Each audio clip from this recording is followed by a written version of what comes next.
The next day, locker room. Jaune, 67, 68, 69, 74, 75, 76, 77. He stood right across his locker only to be blocked by a certain busybody and a redhead. Jaune, excuse me. Weiss. Excuse you? We're having a conversation here. Jaune, excuse the F you, missy. Don't block the path. You are right in front of my locker. Weiss. Why never? Kira, let's take this talk elsewhere. She grabs Kira by the arm and drags her away as she waves at Jaune, who just nods. Jaune, people these days, hold on. That was one of the Schnee sisters. Well, no shit, she was an ass crack. He then opens his locker and grabs all the necessary loadout. Liberator, Peacemaker, HEs, and the anti-material rifle. He donned basic body armor and a medical kit. He then made his way to the cliffs for the start of the initiation. Once there, he was met by the headmaster. Ashvin, good morning, Mr. Arc. It's good to see someone as young as you to be an hour early. Jaune, it's standard practice. Better be early than late. Glinda smiled at the young man's professionalism. He then checked his gear, seeing a bullet in the chamber, the range setting on his scopes, the magazines were full, and everything else is accounted for. After the checks, there was still 50 minutes left, so he started humming the Starship Troopers theme while he waits. Ashvin. So why are you here, Mr. Arc? Jaune. To satisfy my curiosity on how huntsmen can help out the people.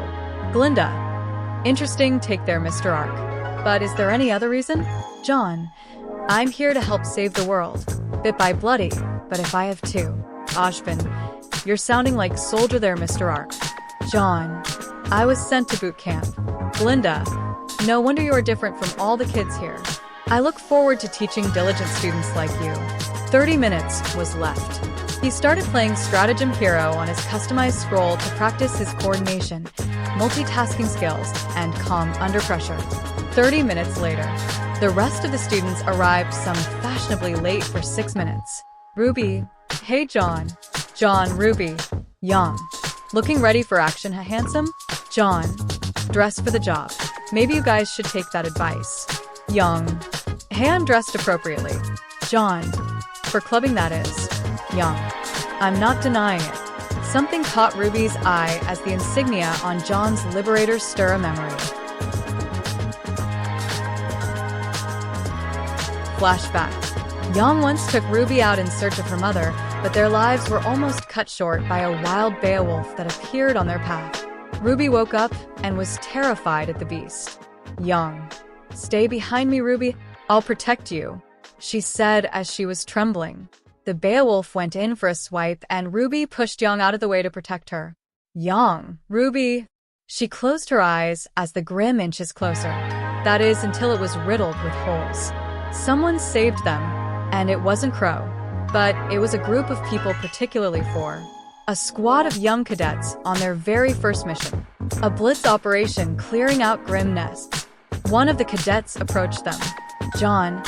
Hey, you need to get out of here, citizens. Go back to your homes, we'll handle this. Young nods and carried Ruby in her arms and ran away. Ruby looked on as she was swept away to safety. And from then on, she couldn't forget that emblem ever.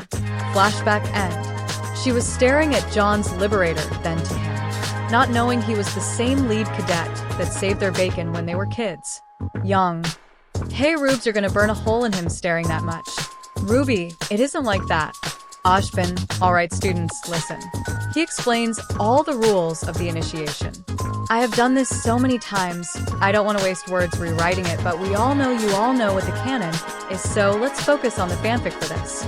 Jaune counted the randomness of the team-up as a good idea. Since his time in the Helldivers, he met numerous and random divers, all of them so cooperative and fun to fight enemies with.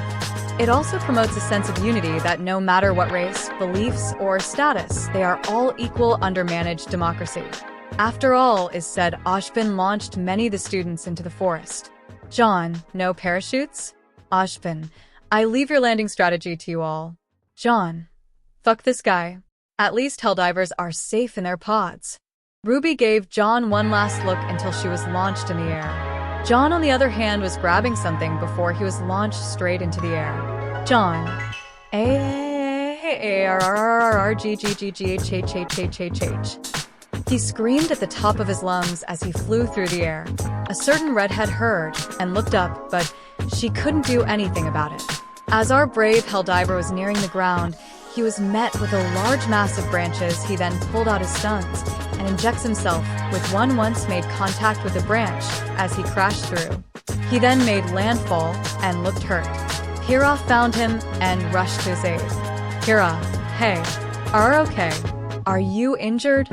John stood up covered with some blood, but that didn't bother him as he hits himself with another stim. John, injury? What injury?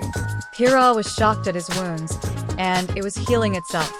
The stims here is like Overwatch, filled with nanomachines that instantly repair any wound or broken limbs instantly. John. So, I guess you're my partner then? Yeah, hold on for you to get hurt like that. Didn't you have aura? John, aura? What's that? Some kind of energy drink? Pro what? You should have it unlocked. It helps protect you. John. All I need is bullet and explosion-proof armor. I don't need plot armor. Pyrrha. John. Just kidding. I was cleared by the headmaster and headmistress. It's all good. Pyrrha couldn't help but worry about him as he shrugged off injuries like broken bones and numerous cuts. John. Well, let's get going. The mission won't accomplish itself. Pyrrha followed him as he marched forward.